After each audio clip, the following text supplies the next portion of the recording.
Okay, so what we're going to do here is going through just Prim's algorithm, which is just a process of how to get the minimum spanning tree on a connected network.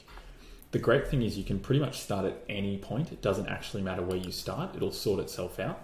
So if we just pick a random point, like right in the middle here, what you do is you highlight or trace the edge that is the smallest. So you're always looking for the smallest possible connected edge. So in this case, the smallest edge is 40, so we'll highlight that.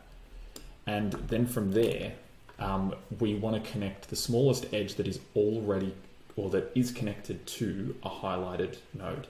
So in this case, we look at both ends because they're now both highlighted, and the smallest number that is connected to either of those is 50 between these two. So again, it won't matter which one we choose. So let's just go with that one there. And we're going to just keep doing that. So here now I've connected a 40. That's actually the lowest possible number connected to any of my blue nodes. So I'm going to connect that. And again, now what's the lowest number that I can connect? These have 60 and 70. I can beat that with a 50 over here. And then I can do a 50 over here. And now that's everything connected on that side. So now what I'm going to do is check how I can connect these other points. So a 60, 70 doesn't beat it. A 60 is tied, so let's just go with that one because there's no better option.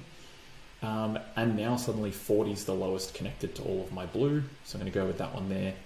And then finally I'm just trying to connect these three. So I've got 60 to get to there, that's probably the shortest, and then here is 60, and there's no other option there to get to that last one, and there's my minimum spanning tree.